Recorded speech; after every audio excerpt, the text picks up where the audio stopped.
Hi hello everyone welcome back to Mila vlogs. இன்றைக்கி வந்து இட்லி சாம்பார் தான் பார்க்க போகிறோம். வாங்க வீடியோக்குள்ளே போகலாம்.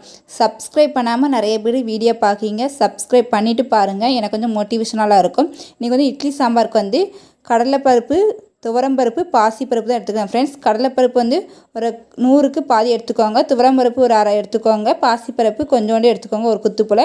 மூணுமே நல்லா மிக்ஸ் பண்ணி சேர்க்கும் போது தான் சாம்பார் நல்லா டேஸ்ட்டாக இருக்கும். நான் காமிக்கிறேன் ஃப்ரெண்ட்ஸ், அதே மாதிரி நீங்களும் எடுத்துக்கோங்க. தண்ணி ஊற்றி ஊற வச்சுக்கலாம் ஃப்ரெண்ட்ஸ். 3 பருப்பு நல்லா மிக்ஸ் பண்ணி சேர்த்துக்கோங்க, அப்போ தான் டேஸ்ட் வைஸ் நல்லாயிருக்கும். இல்லை ஒரே பருப்பு செய்யனாலும் செய்யலாம். ஆனால் வந்து இட்லி சாம்பாருக்கு செய்யும்போது நம்ம வந்து இப்படி 3மே மிக்ஸ் பண்ணி சாப்பிடும்போது தான் டேஸ்ட் வைஸ் சூப்பராக இருக்கும். கொஞ்ச நேரம் ஊறட்டும் ஃப்ரெண்ட்ஸ், ஒரு 20 மினிட்ஸ் போல். தேவையான காய்கறிகள் பார்த்துக்கலாமா? ஒரு முருங்கைக்காய் எடுத்துக்கோங்க ஃப்ரெண்ட்ஸ், நல்லா நீளமான முருங்கைக்காய் 1 எடுத்துக்கிட்டேன், கத்திரிக்காய் 2 எடுத்துக்கிறேன், உருளைக்கிழங்கு 2, தக்காளி 1, 3 பச்சை மிளகாய், சின்ன வெங்காயம் ஒரு 5-6, கருவேப்பிலை வந்து தேவையான அளவு. முருங்கைக்காய் வந்து நீளமாக வெட்டிக்கோங்க ஃப்ரெண்ட்ஸ். கத்திரிக்காய் வந்து கொஞ்சம் பெருசு பெருசாக வெட்டிக்கோங்க, ரொம்ப சின்னதாகிடக்கூடாது. ஏன்னா சாம்பாருக்கு போட்டோன்னா கத்திரிக்காய் ரொம்ப குழஞ்ச மாதிரி ஆயிரும். உருளைக்கிழங்கு வந்து குட்டி குட்டியாக கொஞ்சம் பரவாயில்லாமல் வெட்டிக்கோங்க ஃப்ரெண்ட்ஸ். நான் காமிக்க பாருங்கள், அதே மாதிரி அளவு வெட்டிக்கோங்க.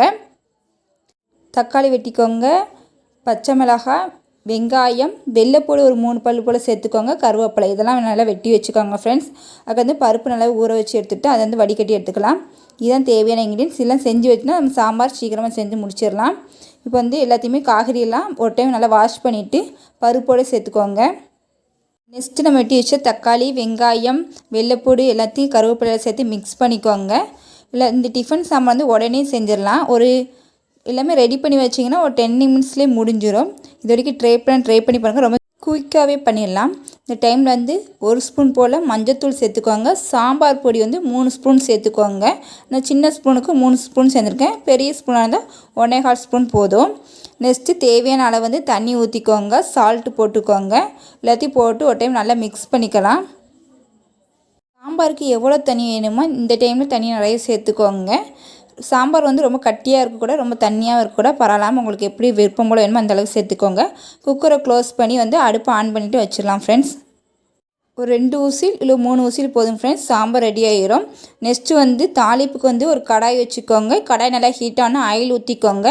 ஆயில் ஊற்றின பிறகு அடுத்த இன்க்ரீடியன்ஸ் சேர்த்துக்கலாம். இட்லி சாம்பார் வந்து நான் சொன்ன மெத்தட் ட்ரை பண்ணி பாருங்கள், ரொம்ப டேஸ்ட்டாக இருக்கும்.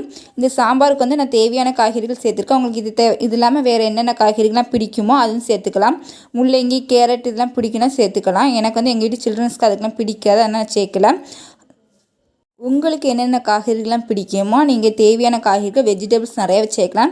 வெஜிடபிள்ஸ் வந்து நம்ம எந்த அளவுக்கு அதிகமாக சேர்க்கலாம் அந்தளவுக்கு சாம்பார் வந்து டேஸ்ட்டாகவே இருக்கும். நல்லா ஆயில் ஹீட்டான 1 ஸ்பூன் போல் கடுகு சேர்த்துக்கோங்க ஃப்ரெண்ட்ஸ். கடுகு நல்லா பொரிஞ்ச பிறகு வந்து அடுத்த இன்க்ரீடியன்ஸ் சேர்த்துக்கலாம். குக்கரை ஓப்பன் பண்ணி காமிக்க பாருங்கள் ஃப்ரெண்ட்ஸ், இந்த அளவுக்கு நல்லாவே வந்திருக்கு சாம்பார். எல்லாமே நல்லா பாருங்கள் ஃப்ரெண்ட்ஸ், நல்லா சுட சுட சுவையான சாம்பார் ரெடி. உங்கள் காமிக்க பாருங்கள் ஃப்ரெண்ட்ஸ், பார்க்கும் போதே உங்களுக்கு தெரியும் சாம்பார் நல்லா டேஸ்ட்டாக வந்திருக்கு. சாம்பாருக்கு வந்து ஓப்பன் பண்ணோன்னே ரொம்ப கிண்டிடாதீங்க, லைட்டாக மிக்ஸ் பண்ணிக்கோங்க. பருப்பு நல்லா ஒரு டைம் வந்து நல்லா குழையிற மாதிரி லைட்டாக மிக்ஸ் பண்ணிக்கோங்க. ஆனால் வந்து காய்கறி வந்து குழஞ்சிடக்கூடாது. நான் காமிக்க பாருங்கள் ஃப்ரெண்ட்ஸ், அந்த அளவுக்கு லைட்டாக மிக்ஸ் பண்ணிக்கோங்க. கடுகு வந்து பொரிஞ்ச பிறகு வெங்காயம், கருவேப்பிலை, பச்சை மிளகாய் சேர்த்துக்கோங்க. காயப்பொடி வந்து கொஞ்சோண்டு சேர்த்துக்கோங்க. சேர்த்து நல்லா மிக்ஸ் பண்ணிக்கோங்க. இன்றைக்கி வந்து சாம்பாருக்கு வந்து டிஃபனுக்கு வந்து காலையில் இட்லி சாம்பார் தான் செய்கிறேன். இட்லி மாவு எப்படி பஞ்சு போல் அரைக்கணுன்ட்டு நான் ஏற்கனவே வீடியோவில் போட்டிருக்கேன், லாங் வீடியோவில் தேனை செக் பண்ணி போடுங்க. மெஷர்மெண்ட் கரெக்டாக போட்டிங்கன்னா இட்லி நல்லா சாஃப்டாகவே வரும். உங்களுக்கு காமிக்க பாருங்கள் ஃப்ரெண்ட்ஸ்.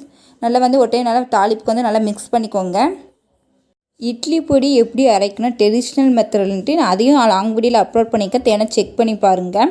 சுவையான இட்லி காலையில் டிஃபனுக்கு இட்லி சாம்பார் இட்லி பொடி இது இருந்தால் போதும். காலையில் டிஃபன் டீசெண்டாக ஹாப்பியான பிரேக்ஃபாஸ்ட் முடிஞ்சிட்டு எனக்கு ரொம்பவே பிடிக்கும். காலையில் அதே மாதிரி யாருக்கெல்லாம் இட்லி சாம்பார் இட்லி பொடி வச்சு சாப்பிட பிடிக்கணும் மறக்காமல் கமெண்ட் பண்ணுங்கள். இந்த டைம் வந்து தாளிப்புக்கு மேலே 2 ஸ்பூன் வந்து சாம்பார் பொடி சேர்த்துக்கோங்க. சேர்த்து நல்லா மிக்ஸ் பண்ணிவிட்டு சாம்பார் மேலே ஊற்றி நல்லா மிக்ஸ் பண்ணிக்கோங்க. தாளிப்பு கொடுத்த பிறகு சாம்பார் நல்லா ஒரு டைம் மிக்ஸ் பண்ணிக்கோங்க. இந்த டைமில் சால்ட் எல்லாம் இருக்கான்னு செக் பண்ணிக்கோங்க, இல்லைனா மட்டும் சேர்த்துக்கோங்க. சுவையான சாம்பார் ரெடி. இது வரைக்கும் ட்ரை பண்ணி பாருங்கள். அன்றைக்கி எங்கள் வீட்டு லஞ்ச் மெனு பஞ்சு போல் இட்லி, சுவையான சாம்பார், காரசாரமான இட்லி பொடி. இது வரைக்கும் ட்ரை பண்ணி பாருங்கள். 3க்குமே நான் வந்து லாங் வீடியோ அப்லோட் பண்ணியிருக்கேன் எப்படி செய்யணுன்ட்டு. தேவைப்பட்ட செக் பண்ணிக்கோங்க ஃப்ரெண்ட்ஸ். இந்த வீடியோ பிடிச்சா லைக் பண்ணுங்கள், ஷேர் பண்ணுங்கள், கமெண்ட் பண்ணுங்கள்.